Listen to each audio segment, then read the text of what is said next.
या निकृष्ट आहाराची कीर्ती फक्त अंगणवाडी सेविका मदतनीस यांच्यापुरतीच मर्यादित राहिलेली नाहीये, तर याच्या सुरस कहाण्या राज्याच्या मुख्य सचिवांपर्यंत पोहोचल्यात। विशेष म्हणजे मागच्या महिन्यामध्येच मुख्य सचिवांनी आपल्या अध्यक्षतेखाली एक बैठक बोलावली होती आणि त्या बैठकीला विभागाचे सचिव, जिल्हाधिकारी, झेडपीचे सीईओ उपस्थित होते आणि त्यावेळी तर मुख्य सचिवांनी हा आहार जनावरं खात नाहीत आणि तुम्ही लहान मुलांना खायला घालता असं म्हणत सगळ्यांची झाडाझडती घेतली होती।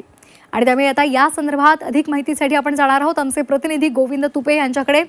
गोविंद, कालचाच मुद्दा आपण पाहिलेला आहे, झी24 तासचा इम्पॅक्ट सुद्धा आपल्याला पाहायला मिळाला। एका अंगणवाडी सेविकेनं किती निकृष्ट दर्जाचा आहार दिला जातो हे व्हिडिओच्या माध्यमातून मांडलेलं होतं आणि त्या संदर्भातल्या आणखी काही बातम्या या सुद्धा समोर येत आहेत। तुम्ही सध्या या संदर्भातली माहिती गोळा केलेली आहे, काय नेमकं तुम्हाला आढळलेलं आहे आणि काय त्या अहवालात सुद्धा नमूद आहे?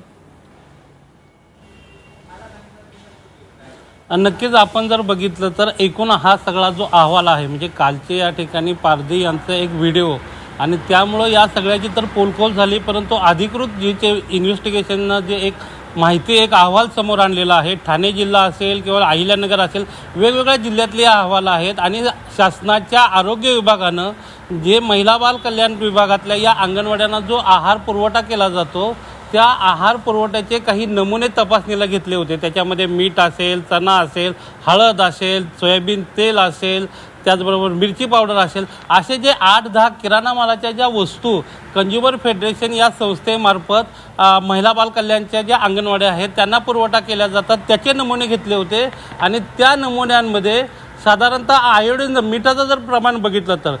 चौगुले मीठ, खाडे मीठ असे कुठल्याही लोकल ब्रँडचे मीठ जे आहेत, मिठाचे नमुने जे आहेत ते मुलांना अंगणवाडीत वाटले गेलेले आहेत आणि त्याच्यात आयोडीनची मात्रा जी आहे ती अगदी 0% असल्याचं आरोग्य विभाग म्हणतंय, हे शासनाचं आरोग्य विभाग म्हणतंय। आयोडीन हे मुलांसाठी अत्यंत महत्त्वाचं आहे, त्यांचा IQ लेवल वाढवण्यासाठी किंवा बाकीचं त्यांची सर्वांगीण वाढ होण्यासाठी या सगळ्या गोष्टी आवश्यक असताना लोकल बाजारातला माल जो आहे ज्याच्यामध्ये आयोडीनची मात्रा नाही, ज्याच्यामध्ये कॅलरीज नाहीत, ज्याच्यामध्ये प्रथिने नाहीत, अशा सर्व गोष्टी ज्या या अंगणवाडीमध्ये पुरवल्या जात असल्याची अधिकृत अहवाल जो आहे तो झी24 तासच्या हाती लागलेला आहे। यातली सगळ्यात दुसरी महत्त्वाची गोष्ट म्हणजे राज्यामध्ये 553 अंगणवाड्या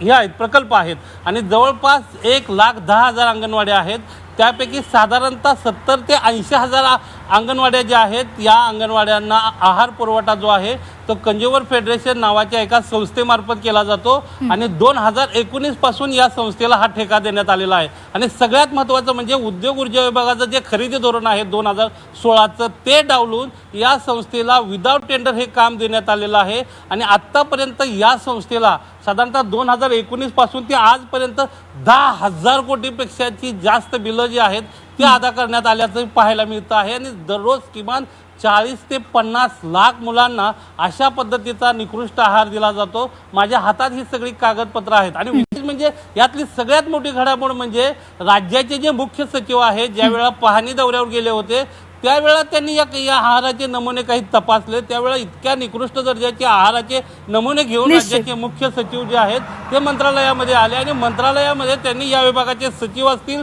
राज्यातील कलेक्टर असतील, सीईओ असतील यांची बैठक घेतली आणि त्यावेळेला त्यांनी सांगितलं की हे जनावर सुद्धा खाऊ शकत नाहीत, असा आहार तुम्ही मुलांना देता आहात, हा तुम्हाला खायला घातला पाहिजे का, अशा पद्धतीची झाडाझडती सुद्धा या ठिकाणी मुख्य सचिवांनी घेतली, परंतु यंत्रणेला मात्र कुठलाही फरक पडल्याचं दिसत नाहीये आणि यंत्रणेला फरक पडलेला दिसत नाहीये गोविंद, कारण अतिशय संतापजनक प्रकारे इतका निकृष्ट आहार दिला जातोय आणि ही बाब मुख्य सचिवांना सुद्धा माहिती आणि तरी सुद्धा यावर काही कार्यवाही होत नाहीये। मुलांचं खरं तर आरोग्य धोक्यात यामुळे येऊ शकतं, विषबाधासारखे प्रसंग सुद्धा त्यामुळे ओढवू शकतात, मात्र तरी सुद्धा कुठलीही हालचाल होत नाहीये। त्यामुळे खरंच आता या संदर्भात प्रशासन काही सावध पावलं उचलणार का? आता ही बातमी दाखवल्यानंतर तरी शहाणं बनणार का हे पाहणं सुद्धा महत्त्वाचं आहे। धन्यवाद गोविंद, आपण दिलेल्या सविस्तर माहितीसाठी।